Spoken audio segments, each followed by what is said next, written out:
morning, everybody. It is the 24th of July. I was going to say September, but we're not that far down the road.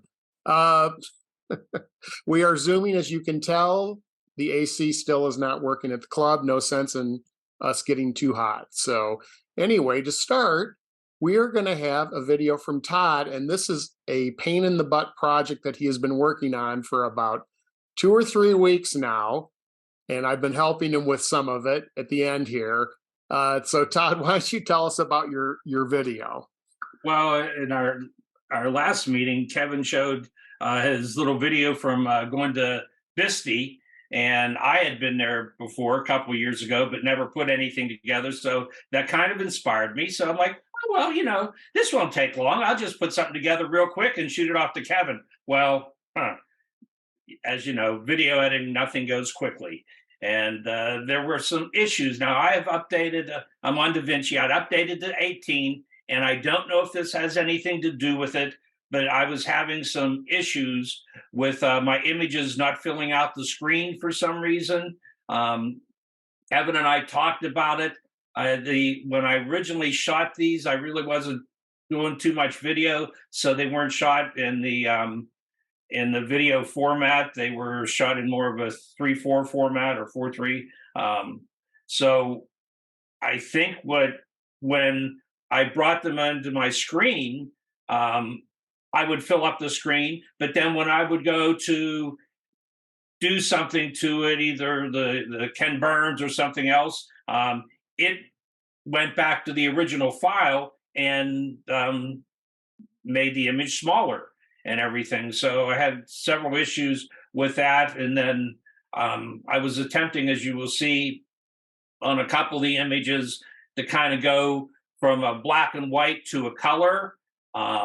And I got it to work the first time, but then I wasn't able to get it to work a second time. And Kevin gave me some ideas and suggestions, which I ultimately went to for the second image. I think the issue was that the video clip was only 5 seconds, or it was a static, was only 5 seconds, and that was too short of a time for DaVinci to phase it from black and white to color. So we did it another way that Kevin suggested, and I think it worked out okay that way. So that's it. What did you shoot this on? What camera? It was my old Canon D20. Okay, I'm not. Is that a video camera or no? There was no to it. They're all stills. Oh, they're all stills. Yes. Well, they should have digested. That shouldn't have been a problem at all. Yeah, I don't know what was going on, why he was having the issue, but since I'm not up on DaVinci, but at some point, Brian and Susan might be able to figure something like that out. Todd finally got it to work, so now it's looking good. So, well, let's take a look at it. And with the help of Kevin, it's only 2 minutes long. It's a short video. I don't even think it's 2 minutes. Hang on. All right, here we go.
Okay, what do we think of that? I thought it was great. I don't know where is it, Todd? Bisty's in northwestern New Mexico, Northwestern New Mexico. It's about just south of Farmington. about 45 minutes south of Oh, Farmington. I've been there, but I didn't see any of that. Yeah.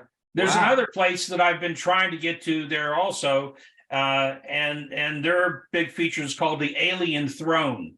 And twice I've made plans to get there, but due to one time my truck breaking down, that screwed it up. And then when I was trying to do it last year after the balloon festival, the place was swamped. There was all these rain and roads were washed out and everything. And I'm like, yeah, I'm not going to go back out into here by myself and get stuck, or who knows what will happen. So I still haven't. I'll get there. And I want to go there since I have a drone now also. Well, that was a great piece of music too. That worked really well for that.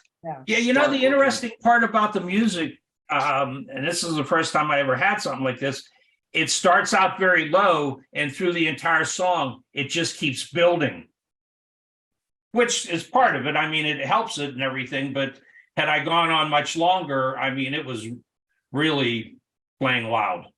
Well, the beauty of that is the genre of music gives it kind of that alien feel, which is really great because that's the way some of those formations look. But then sometimes if you go in as you're looking at your levels with the audio, you may hit a point where you say, okay, about halfway through that or something, I'm going to put a keyframe in and I'm going to start to back it off slightly so that the intensity doesn't get too loud and peak up too loud.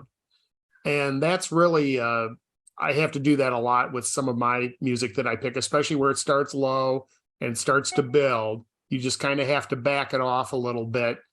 And sometimes you can even do it 2 or 3 times where you just keep kind of backing it off a little bit. You're not going down minus 10 or 20 dB. You're going down 2, 3 dB at a spot, and then maybe again 2 or 3 dB at another spot. And that seems to work well. Yeah, had I taken out the video much longer, I would have had to do something like that because it was really going to build to a point where it was going to be too loud.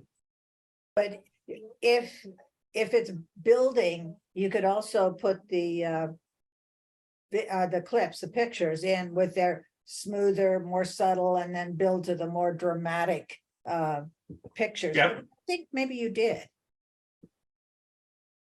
Well, Yeah. it looked great, Todd. And I would retitle it though. I'd call it Mad Max. That's the feeling you got. I thought it was great. Thank you. Well, I got a quick technical question for you, Phil, on this.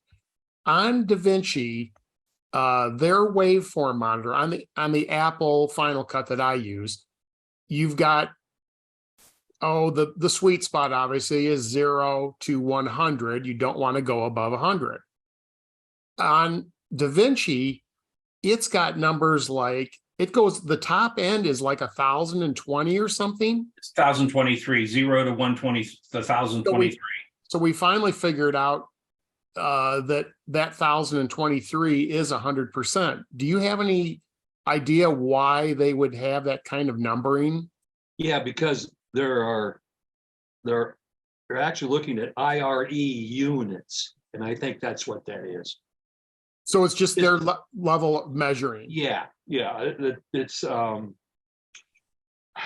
goes way back into the distant time with television and Sure. signals, but it's just a different way of measuring it.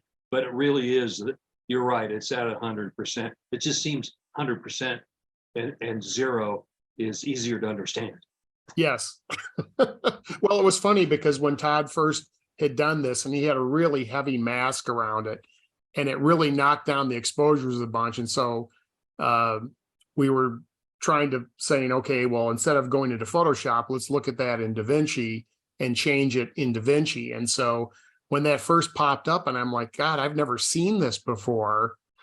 And I was trying to do some Google searches as we were doing this editing to try to figure out what is this scale? What does this mean? And finally, it's like, okay, this is this 1,023 is 100% or whatever. So once Todd redid those images, it looked a lot better. So that was good. Well, all that measurement is designed to not trigger television transmitters. So that in the digital world, it's not that important. If it plays back on the screen and it works on the internet, then you don't really need to worry too much about it. However, the streaming services and of course, production companies, the networks will scrutinize these things right down to the nets, whatever. And that's where you need to worry about it. For most of our stuff, if it plays back on your computer and it's working on the internet, those level issues and the colorimetry and all that, it's not that important. If it works, it works. That's good. Unless you're selling it. Now, if you're selling it to somebody, they're going to be real picky. Sure. Well, it certainly is something that, and Todd and I had a discussion about this, just in terms of what you see on your computer, your monitor may not be correct. Just saying, okay, I'm going to look at my monitor and make adjustments to exposure is not necessarily correct. You have to have that kind of a meter to look at. It certainly makes a big difference.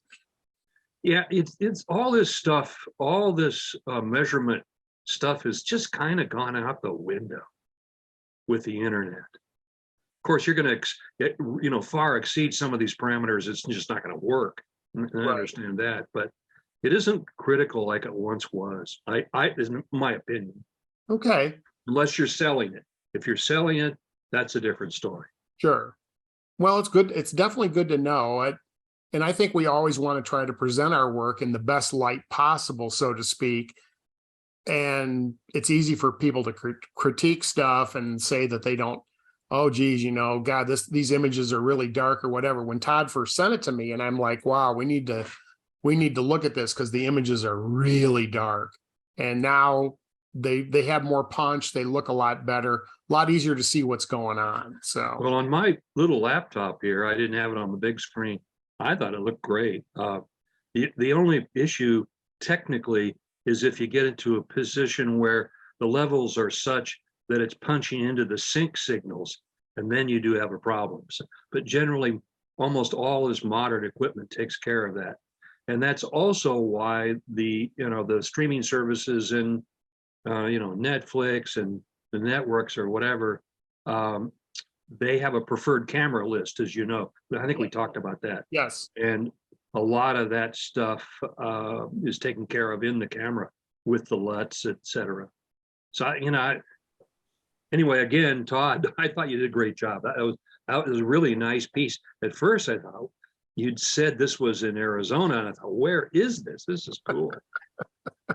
Well, one of the interesting things, because I put vignettes on them, so in DaVinci, when you put the vignette on your clip, it automatically comes in at 50%. And then as Kevin and I were working on it, I went back and 50% was just a little bit too much and everything, like he said on my initial one. And it ended up, I think, with 7 different cuts of it before I finally got to the one that you just saw. But 50% was too much. So I went back in, and what I noticed was that I bumped it up to like 75%, but then some of them, it was still too dark that I had to go up more to 80, 85% to get them to look similar. So, but Kevin sent me over a mask. I didn't use it on this one, but he sent me over a mask that he uses just to put on the clips. Well, you gotta be careful with Kevin's masks, because he uses them when he robs 7-Elevens, and they might be recognized. So that's where my lottery ticket went. Yeah. Well, the other thing that Kevin was helping me with, I'm trying to understand the fusion page in DaVinci a lot better, which gets a little more complicated in doing things.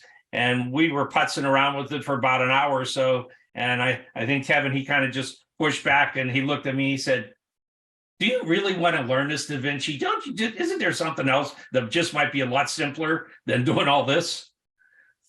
Da Vinci, Vinci is fairly complex, and that's why everybody's switching over to it. it's incredibly complex. Yeah. Well, the Fusion thing is basically Adobe's After Effects.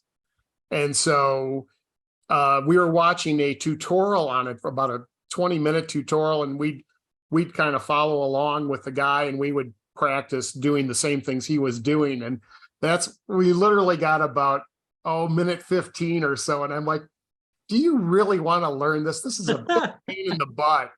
I'm like, here's plugins you can buy. We started looking at plugins on the internet, the different companies that make transitions and titles and all these plugins. I'm like, just buy something. It's a hell of a lot easier. Well, After Effects, I use it every week. And I probably know 15 to 20% of it. I mean, it's incredibly complex. Yes. Well, and I think it's just a matter of, it's kind of like we talked about, if you're learning a foreign language and you're going to go to Italy and you learn Italian. Well, when you come back home, when are you ever going to use that? And you're going to lose it at some point.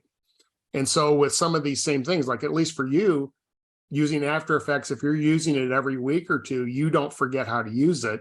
No, I do actually. Oh, well, I have a book that I've written down procedures and I have to refer back to it. well, and I played with After Effects, God, 5-6 years ago. I wouldn't even know what to do with it now. So I haven't used it in that long, and It's tough. There's no question. yeah. And Fusion, I just touched on it. I don't even have an opinion. I don't know. My opinion is don't use it. So,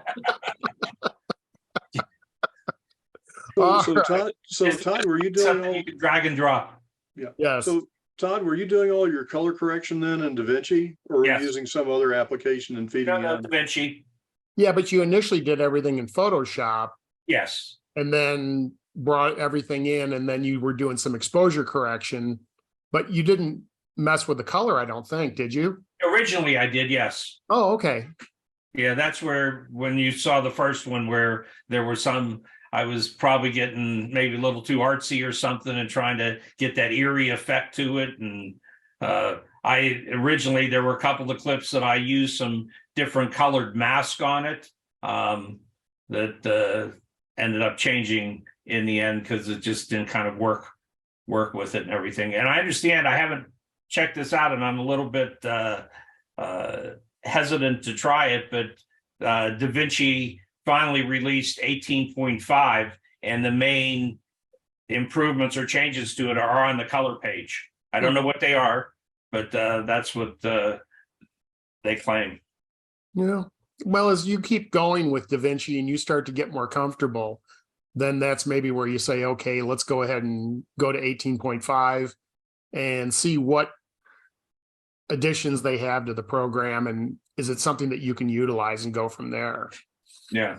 Well, the other concern, and you brought this up, Kevin, is just with Da Vinci, and I'm sure this is happening with all these video editing, and that is it's just consuming more RAM, ROM, or everything else. And at what point does it overload the computer? As you saw on my computer, and I mean, it's only a couple years old here.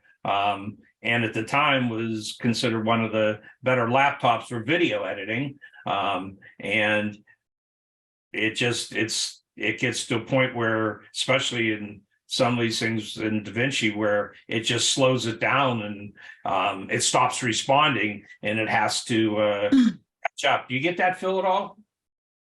My copy of Da Vinci is only on my laptop, and it seems to work okay, except what you're saying, once in a while it just chokes.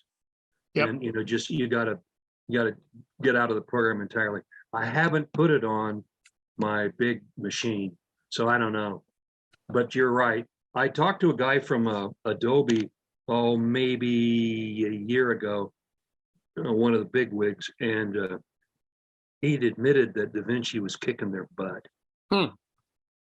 So whether they'll ever go back to selling again. And that was my question. You Yep. ever going to sell this stuff again? And it was kind of a no, we're not going to do it. Initially, they made a ton of money. I mean, they were doing really well, but it's kind of tapered off, and Da Vinci is really kicking them. Well, and definitely because of the idea that you can start out with the basic program for free, and if it does all the things you want, you don't have to upgrade to the pay to get the more advanced stuff. But it's not even expensive to go to the commercial one. No, I know. That's what I'm saying. That's the amazing part. I don't understand Black Magic. I don't understand their philosophy. How they can do the price points and all their hardware and software is amazing to me. I bought a lot of their hardware, and after you want to buy it like on the third year, because for the first couple of years of hardware from Da Vinci, it's so full of, from Black Magic, it's so full of bugs. And eventually it turns out to be really good stuff. And the sale prices are really good. And that might be the case with Da Vinci, but so far it seemed to work okay for me, except when it chokes. Phil? What's that? What version are you on? I don't know. I haven't used it for like 6 months, so I'd have to get out of this thing and go in and look. I don't know. Might be It on was 17. I loaded it up like a year ago, so it was the latest version then. It's probably 17. I think it was. Yeah. But Todd knows a lot more about it than I do. I've used it. I edited a couple pieces with it, kind of struggled through it, and then I just went back to Adobe. Yeah. Well, and I think that's the thing, that you work with what you know, and as long as what you know is working, then there's no sense to go to something else until you feel like, gee, I can't do more than I can with this program. It's like iMovie in the Apple world. You're doing iMovie. If it's doing everything you want to do, then why upgrade to Final Cut? If you feel like, gee, I want to be able to do more than I'm doing, then you need to make the jump to Final Cut. So same. iMovie, when I first saw it demoed, I had no idea what it was doing. That's the worst thing I've ever seen. Now, Final Cut I've used, which I really like, but I can see why people want to get off iMovie, but they don't seem to. They're used to it and they stay with it. Yeah, as long as you're happy, that's all that matters. Oh yeah, and also, all these fancy things that, except in colorimetry, when you get into color grading in Da Vinci, and everybody in Hollywood's moved to it because it's just so powerful. But mostly, you're just cutting things. Well, you can do that on iMovie or, Joe Blow's editor or whatever. I mean, they all work. Oh, definitely. Well, that's the beauty of it. If you're I think most of us are just putting regular little pieces and videos together. You're not going to need all this extra oomph and flexibility and options. So it just depends on what each person's doing. And if a program's working, great. Keep using it until you're unhappy, and then look for an alternative. Well, look at Hollywood and the effects. That's where you get into, get into these really sophisticated programs, and you got to really know what you're doing. I just saw that Indiana Jones movie. Okay. Has anybody seen that? No. Yeah, don't bother. I went and saw Oppenheimer over the weekend. Yeah, I'm going maybe today or tomorrow. That was interesting. Some great effects. One of the things, and I don't know if this was just the theater itself, but where did you see it? At the Cinemax there, where between Walmart and Costco. Oh, on the south side? Yes. Oh, okay. Because they have those lounge seats and everything, so it's just like being at home and kicking back and sitting there and putting your feet up and enjoying the movie. 3 hours, I thought he could have probably cut maybe a half an hour out of it. I thought it was a little bit long, but some of the special effects were pretty cool. The music was pretty amazing at times.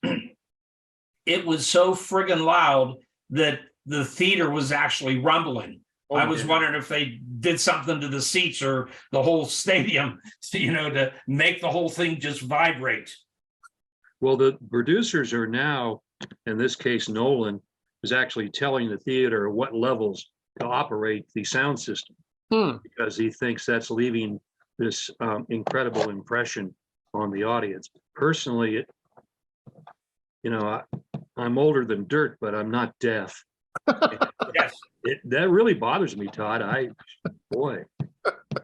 Take your Yeah, earplugs. it was, and I have hearing issues, and I even said to Sally, I'm like, I thought this was too loud even for me. Now, when it's just people talking regular dialogue, it was fine. But when the special effects and the different things come up, I thought that's cranked up pretty darn loud.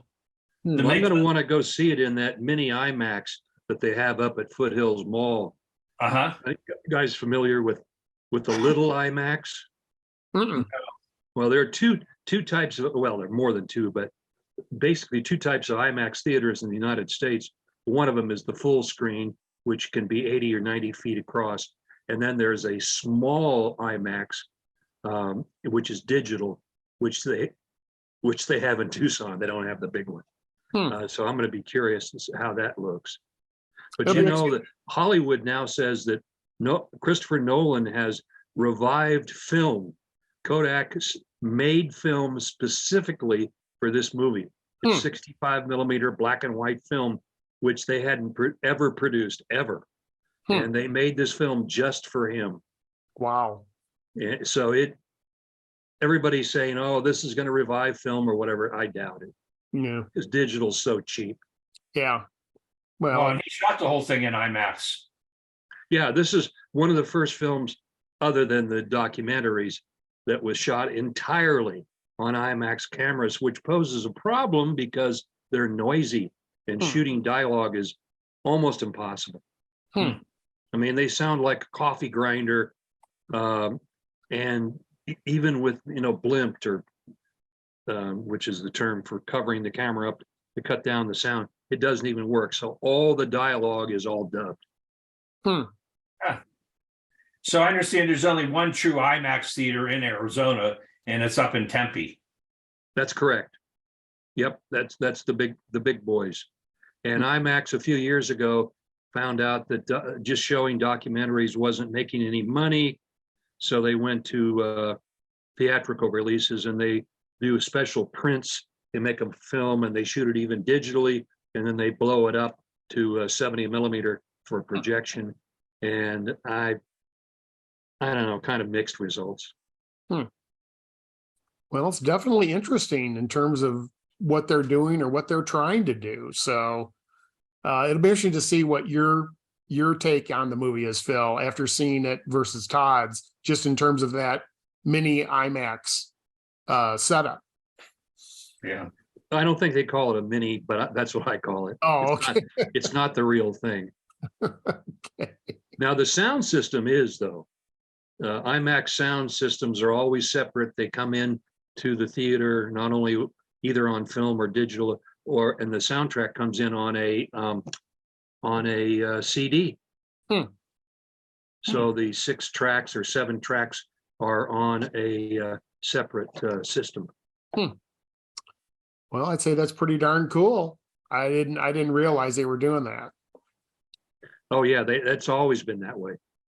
Originally, it was on full coat mag stripe audio track, playing in sync with the picture, and then they went to CDs. Well, so one of the theaters up there that I went to also showing it in what they call XD. Do you know what that is? I don't.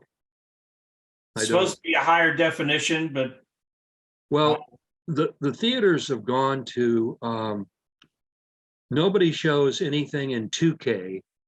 I think all the theaters pretty much have gone to a 4K digital projection system, and the movies arrive either by satellite or by hard drive. So they just plug the hard drive in. As a matter of fact, the show times are programmed by Hollywood into the hard drive so that even the theater can't start a film at a different time because they're so worried about piracy and worried about losing any revenue. It's amazing. There's all this stuff that most of us have no idea. I have no idea any of that. So it's amazing the precautions they take, the way that they're doing things is cool too. So well, the films, you know, like Indiana Jones premiered in China before it was ever on a screen here because it was all pirated. Wow. So Well, someplace in the chain, you know, they got a leak, and so the Chinese got to see the bad movie before we did. Is that what you're telling us? you know, it's not a bad movie. It's just a franchise that it kind of has come and gone. Yeah. They rode that horse a few too many times. Harrison Ford got $20 million. Why did he care? There you go. He just bought $20 million another jet with it. It's all about the cash. Oh man. So the Last Crusade should have been the Last Crusade, is what I'm hearing. It is amazing if you see this film, look at him. They used not only makeup but digital effects to make him look like he was 35 originally in the movie. Now Right. he progresses into an old man, but well, actually, originally he is an old man. But anyway, I was amazed at what they did to his face. Man, he looked like a super movie star, and it was all digital. Well, it's incredible. Is that AI enhancement that the Screen Actors Guild is so concerned about these days? The Screen Actors Guild and AFTRA, because they're the same now, their whole thing is just money. They are not getting money from streaming, like they aren't getting the residuals, and they say they're starving to death. Of course, most of the major actors aren't when you get $20 million a movie, but the other guys aren't making that much money, and the writers are just getting hosed. They're very worried about artificial intelligence. Nobody will reveal this, but there are scripts out that were written by robots. Well, it's going to be interesting to see what happens coming down the road here with all this stuff. So They're still striking. What it's about 6 weeks now, I think. Well, I guess we'll For just the writers, right? It's both. Now the Screen Actors Guild, the SAG and AFTRA have jumped in, and they're on strike along with the Writers Guild. This is too much in the weeds. Sorry, guys. No, It's okay. I think the bottom line for Todd is he wants his nuclear explosions to be a little quieter. Well, no, I'm with Todd, man. That sound in the theater just kills me. I want to go, no, I'm not deaf. Yeah, But I I will almost be. wished I had a pair of earplugs. What's that? I almost wished I had a pair of earplugs with me. Oh, man. There's one scene where the first time you see this, all you see is a bunch of feet stamping on a wooden floor, and they're in bleachers and everything, and it is just deafening. The sound of it. Now they come back to that, use part of that scene again in a later part of the movie, but both times it's just cranked up really, really loud. all right. Well, it's going to be interesting. I can't wait to hear what Phil thinks of it. Yeah, me too. I got a couple of quick little videos to share with you. The first one is these are only about a minute long. I was on this road trip for fun about a month ago, northern Arizona, New Mexico, and Colorado. And one of the places that I ended up going on, and I've been there before, Phil's like, well, you got to go to Spider Rock. And I was like, oh, well, I don't know. We'll see if it works out. Well, it did work out. You're kidding. Wow. No. So anyway, I was amazed you hadn't been there. no, I have been there. I've been there a couple of times, but it was just something I didn't know on this trip if we were going to go that direction. We ended up going that direction. So it was like, okay, we're going to stop in for a little bit and see what's doing. Now, this is just a little segment just on Spider Rock. And ultimately, I'm putting together for travel log, and it's going to end up being about 25 minutes or 30 minutes, these little sections of this trip into one big video. So anyway, we'll take a quick look at this one, see what you think.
Okay, there you go.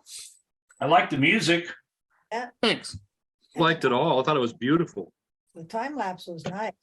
Yeah, that was a lot of fun. And actually, I found a program which helps even out the time lapses. It's something that I've seen before where exposures, you might get a few little wonky exposures where it's off just a little bit. I was shocked at how good this program did, and it really evened everything out and gave it a nice smooth feel in terms of the exposures, not having any sort of jumping. So that was very nice. I'll have to, I can't remember what the name of it is. I'll look it up. I'll put it in the notes. It's an Apple program. It was only like $25. So What did you shoot it with, the time lapse? I used my 5D Mark III, and then I basically did a shot every second. Do you block the viewfinder? You cannot, not in that. No. Do you block Oh, no, eyepiece? nope. Because that's been the problem I had. I haven't done it for years, but I block off the eyepiece because light gets back into the system, but Okay, apparently not on the Canon. no. On the Nikon, it does. Nikon used to have the, God, I can't remember, it was the F3. I think there was a little button you could flip and a curtain would come down over the back of the eyepiece Yeah. so that no light would come in, but that was obviously a very high-end camera at the Well, I time. had to carry a little thing that slips over the eyepiece to block it out because I couldn't figure out years ago when I started doing it, what's going on here. Well, sure. And when I did that, I eliminated it all. Yeah, Well, sure. I thought my 5D Mark III had a little thing you could slide over the eyepiece. Oh, maybe. as in a cover or something? Yeah, Yeah, I've never had an issue doing time lapses with that, but I'm going to go back on some of these time lapses I've done in the past where it does have these little hits of exposure, which kind of I see. I don't know if anybody else sees, but I was amazed at this program that it just kind of evened all that out. So, But it's just a Final Cut thing. no, it's actually a standalone program. You feed the images into the finished images from Photoshop or whatever into the program, and it creates the QuickTime or the movie for you, but it also evens out those exposures and it completely gets rid of these little hits.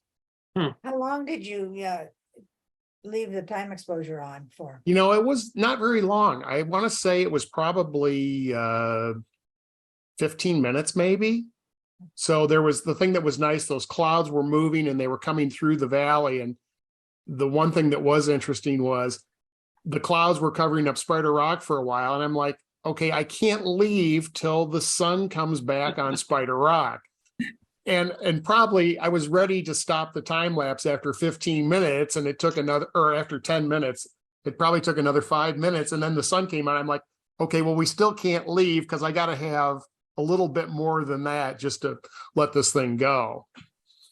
So anyway, it was a lot of fun, and I'm looking forward to doing more time lapses like that and then using that program. So That, just as a side note, and nobody cares, there is a Gregory Peck movie called McKenna's Gold, in which Yep. Spider Rock is destroyed. I remember the movie, but I don't remember that. Yeah, the whole thing caves in. Oh my. It's weird because Spider Rock is used to identify where the cave of the gold is Yeah. Right. in the canyon. And as the sun goes up, the shadow gets longer. And it's like, what? Doesn't make any sense. Well, there you go. All right. Well, Has anybody gone into the canyon on one of the local guided tours? Yeah. Right. Yeah. I've done the overlook like you've done, Kevin. Yep. But I've never been down into the canyon itself. Yep. It's well Yeah. worth it, but you got to go with the guide. yeah. Right. I think that's one of those things down the road. Some of the overlooks were not open. I don't know why, but there was 2 or 3 that were not open. So it was kind of interesting for whatever reason. They had them barricaded off, not fire or anything else. I'm not sure what was going on. So for a quick, There's one on the north side, Kevin, that they've had vandalism as an issue. okay, these Yeah, were so all, they just shut that one down. okay, these were on the south side. And as you first start coming up to the Spider Rock overlook, there was the first 2 or 3 were shut down. So not sure why, but anyway. Well, you can still hike down to White House ruins on your own. Okay. But I did it a long time ago. Couldn't do it today. It's a heck of a trek, but that's the one place you can actually go into the canyon without a guide. Now that was one that was not open, which so Oh, is that that's right? interesting. Yeah. So anyway, this I'm looking forward to. I pretty much have all these sections put together, and I was talking with Todd about it the other day. My biggest issue is the music, and normally when I've done a piece like this, it's only one song for 2 to 5 minutes. Now we're looking at, okay, there's 25 plus minutes, and there's probably 18 of these little sections that are going to be like this, that are a minute, 2 minutes. So it's going to be interesting to start trying to figure out what I'm going to do musically, how I'm going to make that transition from piece to piece. So anyway, that's going to give me something to work on. So you did a great job. Well, thanks. Well, that was That's fun. really nice. Well, and short of the time lapse, that was all the iPhone again. So a lot of that trip was basically on the iPhone. So anyway, I've got one more quick goodie to share with you. This is another time lapse. We just did Friday, this past Friday. Equine Voices has their big fundraiser that's coming up in October. And so last year we shot all the auction items, the silent auction items, still photography, so they could post this on the website and help share these items so people could buy the stuff. So anyway, we shot inside at their place. Now the one goodie that I did not notice for a bit of time, I'm doing 2 lights on this. I've got a bounce light up off the ceiling, which is really my main light. And then I have a soft box, which is a kicker light coming in just to add a little bit of punch to the side of these items. Well, anyway, at one point I adjust the light, bring it down, I increase the power or something. They're mono lights. Well, and you'll see it in the time lapse. Here's the soft box sitting like this, and all it's and it starts to tip down. Well, because it's so bright in there, naturally, I didn't notice it for probably 10 minutes or so. The pictures came out fine that I shot during that because that wasn't the main light, but you'll see that in the side. So anyway, here's the video. It's only a minute long.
All right, there you go.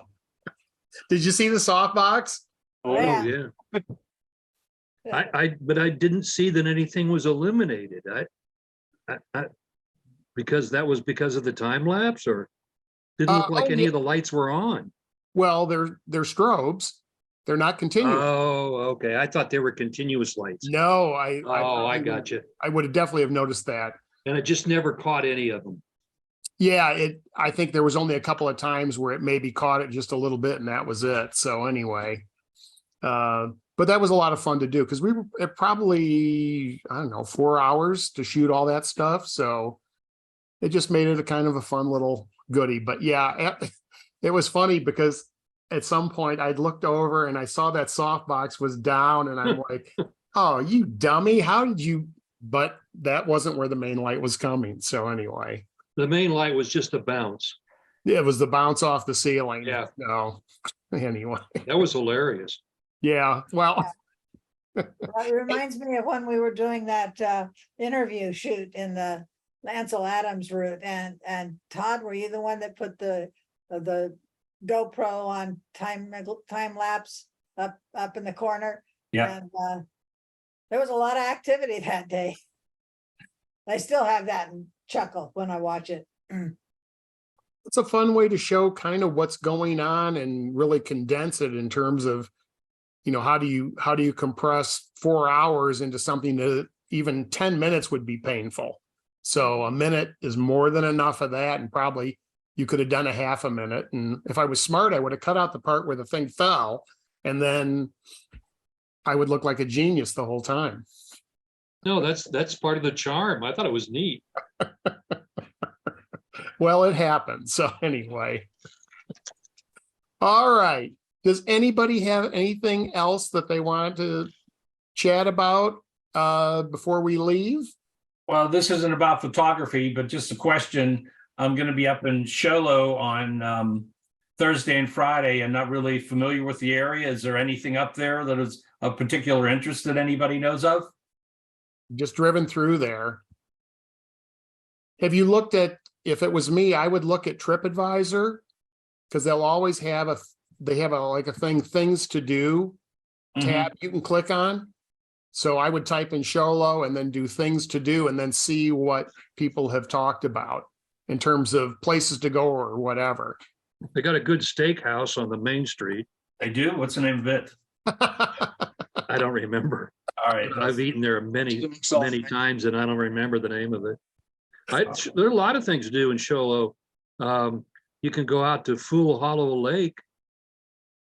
Kind of interesting. It's called Fool Hollow Lake. It has an incredible history. One Hey, thing.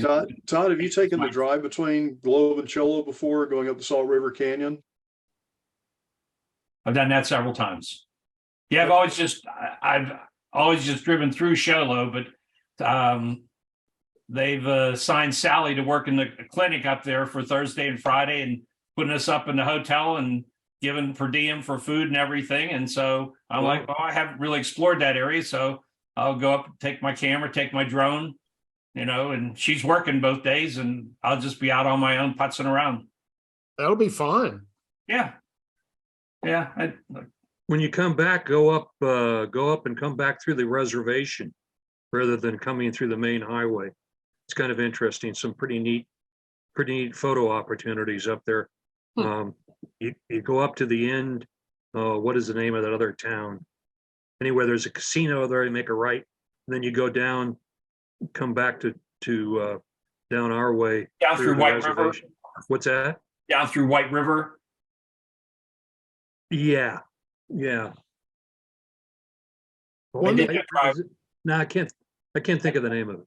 I think I did that drive once last year coming back from Colorado. Came in through that way and then took that. There was actually somewhere in particular I was trying to find, but I couldn't find the Forest Service road to turn onto, and so I didn't get that chance. So maybe I'll find it this year.